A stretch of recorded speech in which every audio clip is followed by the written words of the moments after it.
So hello and welcome to Bong PNPC, আবার একটা Indian ফুটবলের ভিডিওতে প্রত্যেককে ওয়েলকাম। আর এই ভিডিওটাতে একদম শুরু থেকে শেষ অবধি প্রচুর ব্যাপার শেয়ার করা রয়েছে, অনেক কটা অ্যানাউন্সমেন্ট হয়েছে, অনেক কটা আপডেট বেরিয়েছে, অনেক কিছু রুমার রয়েছে। সব কিছু একদম শুরু থেকে শেষ অবধি পরপর বলতে থাকবো, অ্যান্ড আই হোপ ভিডিওটা ইন্টারেস্টিং হতে চলেছে। প্রথম কথা কিন্তু রুমার বা প্লেয়ার অ্যানাউন্সমেন্ট নিয়ে না, প্রথম কথা আইএসএল ক্লাব হায়দ্রাবাদ এফসিকে নিয়ে। খুব এলাবোরেট ওয়েতে কিছু বলবো না। সবচেয়ে বড় কথা যে জো নোলস, অস্ট্রেলিয়ান প্লেয়ার, যাকে গত সিজনে হায়দ্রাবাদ এফসি সই করিয়েছিল, সেই প্লেয়ারের জন্য কিন্তু হায়দ্রাবাদ এফসির আবারও একটা ট্রান্সফার ব্যান লেগেছে। এবং এই নিয়ে প্রায় 9 বার হয়ে গেল যে একটা সিজনের মধ্যে হায়দ্রাবাদ এফসি 9 বার বিভিন্ন রকম প্লেয়ারদের দ্বারা, পুরনো নতুন, এই সিজন আগের সিজন, ট্রান্সফার ব্যান খেয়েছে। এবং ট্রান্সফার ব্যানের ক্ষেত্রে এটা হয় যে প্লেয়ার যাওয়ার ক্ষেত্রে কোনো প্রবলেম হয় না, কারণ এর আগে যত প্লেয়ার হায়দ্রাবাদ থেকে বেরিয়ে গেছে মোটামুটি 23-24 সিজনে, সেই সময় হায়দ্রাবাদের কিন্তু ট্রান্সফার ব্যান চলছিল। শুধুমাত্র ট্রান্সফার ব্যানটা লাগু থাকে প্লেয়ার ইনকামিংয়ের ক্ষেত্রে, প্লেয়ার সিগনেচার করা বা বিশেষ করে প্লেয়ার রেজিস্ট্রেশন করার ক্ষেত্রে, প্লেয়ার ছেড়ে দেওয়ার ক্ষেত্রে বা কোনো প্লেয়ারকে কন্ট্রাক্ট এক্সটেনশন দেওয়ার ক্ষেত্রে ট্রান্সফার ব্যান খুব একটা সেখানে রোল প্লে করে না। মানে খুব একটা কেন বলছি, রোল প্লেই করে না। তো হায়দ্রাবাদ এফসির আপাতত যা সিচুয়েশন, সেই জায়গাতে দাঁড়িয়ে জাস্ট কিছু ইন্ডিয়ান প্লেয়ার এবং একাডেমির কিছু প্লেয়ার ওদের হাতে পড়ে রয়েছে। তার মধ্যে থেকেও একটা বড় সংখ্যার প্লেয়ারের কাছে কিন্তু আইএসএল আই লিগের বিভিন্ন ক্লাবের অফার রয়েছে। জানি না এই জায়গা থেকে কিভাবে ওরা সাস্টেন করবে, আদৌ সাস্টেন করতে পারবে কিনা। বারবার করে রিউমার থাকে, বারবার করে বিভিন্ন আর্টিকেলে লেখালেখি হয় যে নতুন ইনভেস্টর আসছে, স্পন্সর এসে যাচ্ছে, ওদের রোগ মুক্তি হয়ে যাচ্ছে, বাট এখনো অবধি কোনো কিছু কিন্তু অফিসিয়াল হয়নি। আগামী কতদিনে হবে, আদৌ হবে কিনা, that is a big doubt. তো হায়দ্রাবাদ এফসির এই সিচুয়েশনের জন্য যারা দায়ী, তাদেরকে যেন কোনোভাবে ভারতীয় ফুটবল ফ্যান্সরা ক্ষমা কোনোদিনও না করে, এটা আমাদের কিন্তু মাথায় রাখা দরকার। এরপর অবশ্যই কিছু অ্যানাউন্সমেন্ট এবং প্লেয়ার রিলেটেড রুমারের দিকে যদি ঢুকি, তাহলে সেখানে প্রথম ক্লাবের কথা বলতে হবে বেঙ্গালুরু এফসি, যারা গতকাল সকাল 7টায়, একটা শুভ দিনে, রথযাত্রার দিনে ঠিক সকাল 7টায় ওদের যে নিজস্ব মাঠ রয়েছে কান্তিরাভা, যেটা ওরা ইউজ করে, সেখানে ওরা একটা প্রোগ্রামের আয়োজন করেছিল, যেখানে ওদের ফুটবল স্কুল থেকে শুরু করে সিনিয়র টিম অবধি, একাডেমি থেকে শুরু করে সমস্ত কিছুর বিভিন্ন রকম প্রোগ্রাম ছিল। এবং ন্যাচারালি অন্যান্য প্রোগ্রামের দিকে বা গান টান কী হয়েছে সেই দিকে কারো নজর ছিল না। সিনিয়র টিমের ক্ষেত্রে কী কী চমক আসছে সেই দিকে সবার একটা নজর ছিল। তো কালকে যেটা স্পেশালি হয়েছে, যেটা ইন্ডিয়ান ক্লাব ফুটবলে সম্ভবত প্রথম, আমি বলবো না দ্বিতীয়, আমি বলবো, কারণ আমার এখনও মনে আছে বেঙ্গালুরু এফসি যখন একদম শুরু হয়েছিল, সেই শুরুর সময় কিন্তু এইভাবে ওরা প্লেয়ার অ্যানাউন্সমেন্ট করেছিল, বিশেষ করে গ্র্যান্ড ওয়েতে সুনীল ছেত্রী অ্যানাউন্সমেন্টটা ওরা করেছিল। তো এটা ওদের কাছে নতুন কিছু ব্যাপার না, এইবারে আরও একটু লার্জার ওয়েতে করেছে। অনেক বছর পর, 10-11 বছর পর এটাকে লার্জার ওয়েতে করেছে, কিন্তু অন্য কোনো ইন্ডিয়ান ক্লাবের থেকে এটা এর আগে দেখা যায়নি। যে একটা সকালকে বেছে নেওয়া, সেখানে সমর্থকরা থাকবে, সেখানে জুনিয়র ফুটবলার, সেখানে একাডেমি, স্কুল, সমস্ত কিছু থাকবে, এবং সেখানে সিনিয়র প্লেয়ারদেরকে বিভিন্নভাবে বিভিন্ন রকম মোডে প্লেয়ারদের অ্যানাউন্সমেন্ট হবে।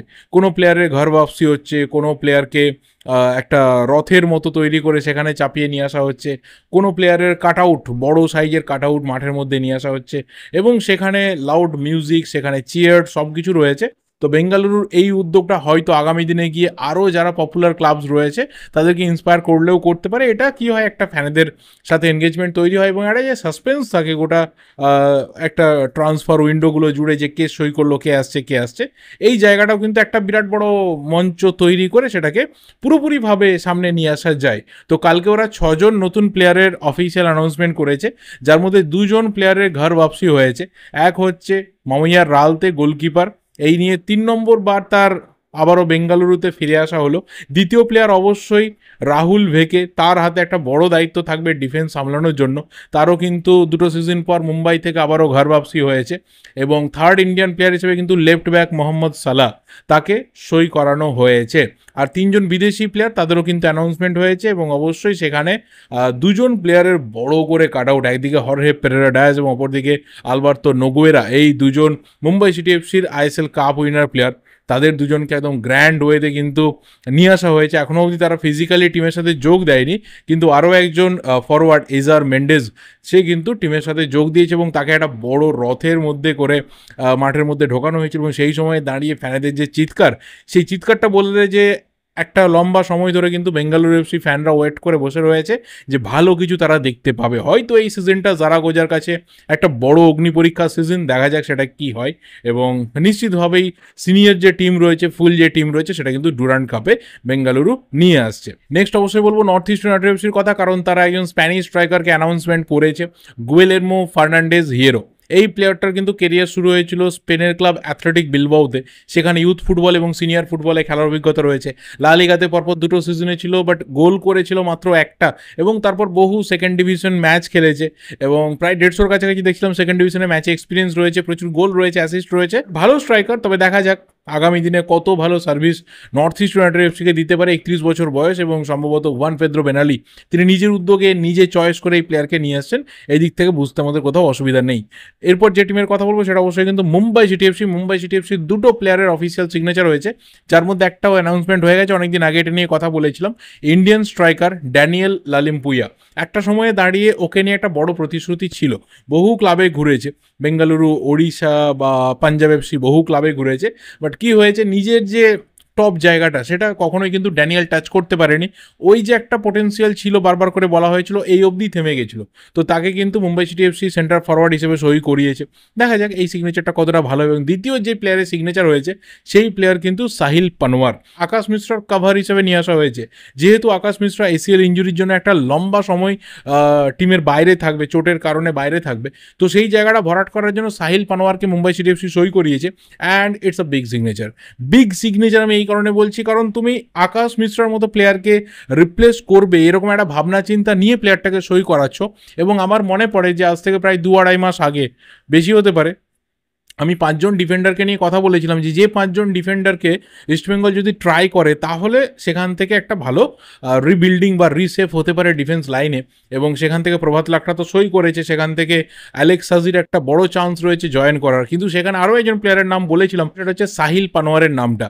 নেগেটিভ রিয়াকশনস এই কারণে ছিল যে সেই প্লেয়ারটা লাস্ট সিজনে সেইভাবে সুযোগ পায়নি আন্ডার সের্জিও লোবেরা, বাট প্লেয়ারটার মধ্যে পোটেন্সিয়াল রয়েছে। এবার সের্জিও লোবেরা যে সিস্টেমটা পছন্দ করেন সেখানে হয়তো জেরি অনেক বেশি করে এফেক্টিভ হয়েছে, বা পরবর্তী সময়ে আসা বিঘ্নেশ দক্ষিণামূর্তি কিছু কিছু ক্ষেত্রে সেকেন্ড চয়েস হিসেবে সেই জায়গাতে ক্লিক করেছে। বাট সাহিল পানোয়ার হয়তো সেই সিস্টেমটাতে ক্লিক করেনি, বাট ওর একটা বিরাট বড় কিন্তু পোটেন্সিয়াল রয়েছে লেফট ব্যাক পজিশনটাতে। ডিফেন্সিভ লেফট ব্যাক হিসাবে ওর একটা ভালো রকম কিন্তু সুনাম তৈরি হয়েছিল ওড়িশা এফসি জার্সিতে এবং তার আগে হায়দ্রাবাদ এফসিতে। আমার মনে হয় যে এই সিগনেচারটা, এই কারণে আমি বিগ সিগনেচার বললাম যে ওখানে আকাশ মিশ্রার রিপ্লেসমেন্ট হিসাবে কিন্তু সাহিল পানোয়ারকে ভাবা হচ্ছে এবং তার সাথে একটা multi year deal Mumbai city FC complete করেছে। এরপর যে টিমের কথা বলবো সেই টিম কিন্তু নতুন করে আবারও একজন মিডফিল্ডারকে টার্গেট করেছে এবং সেই মিডফিল্ডার আমাদের অতি পরিচিত একজন midfielder, and he is none other than Jonny Kauko. Jonny কাউকোকে কিন্তু আপাতত পাঞ্জাব এফসি তারা টার্গেট করেছে, তারা ইনিশিয়াল একটা টক স্টার্ট করেছে বলে এই মুহূর্তে রুমার রয়েছে। বাট এর আগে একটা রুমার ছিল যে নর্থ ইস্ট ইউনাইটেড এফসি তারাও কিন্তু ইন্টারেস্টেড রয়েছে, তারাও এক প্রস্তাব এই কথাবার্তা শুরু করেছে। বাট সেই জায়গাতে পরে ব্যাপারটা পুরো অন্যদিকে মোড় নেয় যে না, নর্থ ইস্ট কিন্তু খুব একটা জনি কাউকোকে নেওয়ার ক্ষেত্রে এখানে প্রধান দাবিদার হিসেবে উঠে আসছে না। অন্য কোনো আইএসএল ক্লাব হতে পারে, বাট জনি কাউকোর ক্ষেত্রে ব্যাপারটা এটাই যে জনি কাউকো কিন্তু এখনও চাইছে ইউরোপে ফিরে যেতে, নিজের দেশে ফিরে যেতে বা নিজের এনভায়রনমেন্টে ফিরে যাওয়ার একটা চেষ্টা করছে। বাট যদি দেখা যায় যে সেখানের থেকে বেটার স্যালারির অফার আইএসএল থেকে আসছে, আমার মনে হয় তাহলে সেখানে হয়তো ইকুয়েশনটা চেঞ্জ হতে পারে। এবং জনি কাউকোকে আইএসএলে রাখার বা আইএসএলে অন্য কোনো ক্লাবের টার্গেট করার যে একটা পরিস্থিতি তৈরি হতে পারে, এটা নিয়ে আমরা অনেক আগে আলোচনা করেছিলাম যে জনি কাউকোকে যখন ছেড়ে দেওয়া হচ্ছে, মোহনবাগান সেই জায়গাটা হয়তো আপগ্রেড করবে, মোহনবাগান সেখানে হয়তো আরও বেটার প্লেয়ার নিয়ে আসবে। কিন্তু অবশ্যই জনি কাউকোর মধ্যে যে কোয়ালিটি রয়েছে, জনি কাউকোর মধ্যে যে স্টাইল অফ প্লেয়িংটা রয়েছে, সেটা অন্য কোনো ক্লাব কিন্তু টার্গেট করবে ইউটিলাইজ করার জন্য এবং তার কাছে অফার থাকবে, এটাই খুব স্বাভাবিক ব্যাপার। আপাতত এর আগে নর্থ ইস্টের নাম বেরিয়েছিল, আপাতত নতুন করে পাঞ্জাবের নাম বেরোলো। দেখা যাক ফাইনালি জনি কাউকো ইন্ডিয়াতে থাকে কিনা, আইএসএলে খেলে কিনা, নাকি নিজের নেটিভ যে কান্ট্রি রয়েছে সেখানে জনি কাউকো ফিরে যায়। নেক্সট যে প্লেয়ারের কথা বলবো সেই প্লেয়ার কিন্তু ডেটল মৈরাংথেম, ইয়াং ডিফেন্ডার। এই প্লেয়ার ক্লাসিক এফএ থেকে কিন্তু মোহামেডান স্পোর্টিংয়ে ছিল, বাট কিছু ম্যাচে ভালো পারফরমেন্স করার পর হঠাৎ করে ওর একটা ইঞ্জুরি হয়ে যায় এবং সেই ইঞ্জুরি মোটামুটি ওভার সিজন থেকে কিন্তু ছিটকে দেয়। তারপর লোন স্পেল কমপ্লিট হয়েছে, চ্যাম্পিয়ন হয়ে গেছে, সব কিছু সেরে আবারও ক্লাসিকে ফিরে গেছে। এবং আজকে সকাল থেকে একটা রুমার তৈরি হয়ে যায় বা একটা কনফার্মেশনের লেভেলে অনেকে বলতে শুরু করে দেয় যে এই ডেটল মৈরাংথেম সেই প্লেয়ার কিন্তু ইস্টবেঙ্গলে নাকি সই করে ফেলেছে, বাট এখনও অবধি সেটা কিন্তু হয়নি কোনোভাবে। ইস্টবেঙ্গলের ডেটল এখনও অবধি অফিসিয়ালি সই করেনি। ডেটলের কাছে বেশ কিছু ক্লাবের অফার রয়েছে, আইএসএল, আই লিগ ক্লাবের অফার রয়েছে। তবে সে আইএসএল থেকে যে অফারগুলো রয়েছে সেটা কিন্তু রিজার্ভ টিমে জয়েন করার জন্য, সেটা কখনোই সিনিয়র টিমে না। কারণ ওর যা এজ এই মুহূর্তে, ও এখনও ডেভেলপমেন্ট ফেজে রয়েছে।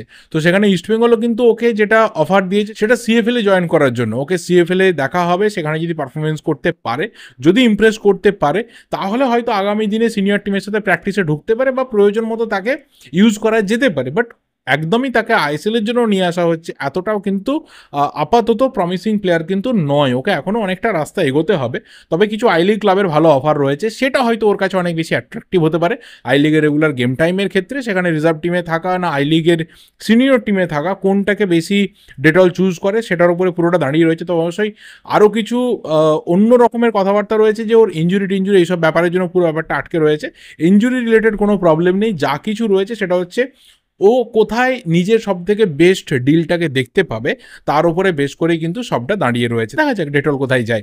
লাস্ট যে প্লেয়ারকে নিয়ে কথা বলবো, এই প্লেয়ারকে নিয়ে আমি সিরিয়াসলি জানি না আপাতত কি সিচুয়েশন তৈরি হয়ে রয়েছে, তবে অবশ্যই সিচুয়েশন কিন্তু পজিটিভের দিকে আস্তে আস্তে এগিয়ে যাচ্ছে। এবার এই জিনিসটা তৈরি হয়েছে মোহনবাগানের তরফ থেকে, একটা অফিসিয়াল সোশ্যাল মিডিয়া হ্যান্ডেলগুলোতে পোস্ট করা হয় যে 3জন প্লেয়ারের সিগনেচার তো হয়ে গেছে, অ্যানাউন্সমেন্ট তোমরা দেখতে পেয়ে গেছো, এবার একটা আরও অ্যানাউন্সমেন্ট আসছে এবং সেখানে বলে দেওয়া হয়। তো সেখানে খুব স্বাভাবিকভাবে মোহনবাগান সমর্থকদের যেটা এই মুহূর্তে দাঁড়িয়ে চরম আশা রয়েছে যে একজন প্লেয়ার, তার অ্যানাউন্সমেন্টটা আসবে কবে, and he is none other than Australian centre forward Jamie McLaren. তো সেই প্লেয়ারকে মোহনবাগান সমর্থকরা দেখার অপেক্ষায় রয়েছে।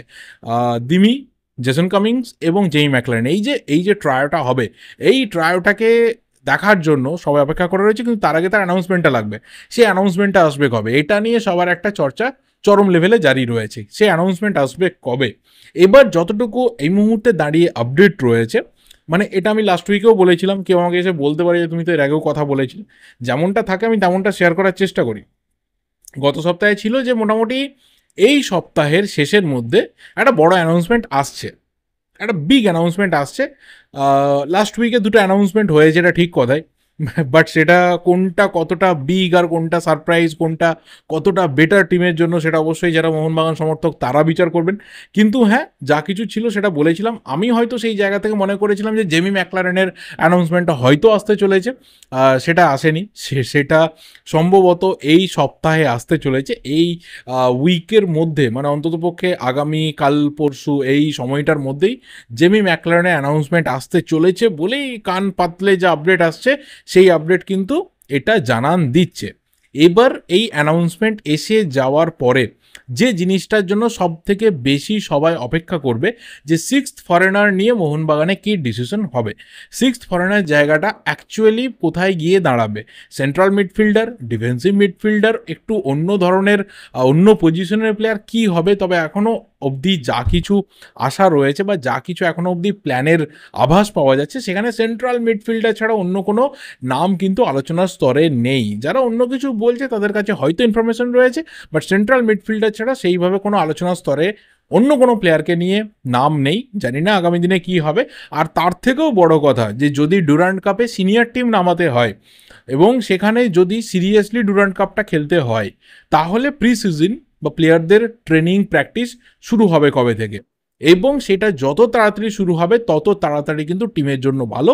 এই দুটো জিনিস জেমি ম্যাকলারেনের অ্যানাউন্সমেন্টের পরে কিন্তু মোহনবাগান সমর্থকরা দেখতে চায়। আমি নিশ্চিতভাবে এই জায়গা থেকে বলতে পারি যে এই পরপর 3টে জিনিসের ক্লিয়ার মেসেজ তৈরি হয়ে গেলেই, যে জেমি ম্যাকলারেনের অ্যানাউন্সমেন্ট, সেন্ট্রাল মিডফিল্ডার কে হচ্ছে সেটা ফাইনাল হওয়া, এবং ট্রেনিং কবে থেকে শুরু হচ্ছে সেটা জানতে পারা, এই 3টে জায়গা তৈরি হয়ে গেলে আমার মনে হয় যে শুধুমাত্র তারপরে মোহনবাগান সমর্থকরা ওয়েট করে থাকবে যে কবে সিনিয়র ফুটবলে বলটা মাঠে গড়াবে, এবং তারপর থেকে যা কিছু আশা রয়েছে আগামী সিজনের জন্য সেটা হয়তো পূরণ হতে হতে হতে হতে সবটা সামনের দিকে এগিয়ে যাবে। তো এই সবটা নিয়ে তোমাদের যা যা ওপিনিয়ন্স রয়েছে অবশ্যই শেয়ার করে জানাতে থাকো। ভিডিওটা ভালো লাগলে লাইক করো। দেখা হবে পরের ভিডিওতে। Till then subscribe the channel যদি নতুন হয়ে থাকো। Thank you, good bye and good night.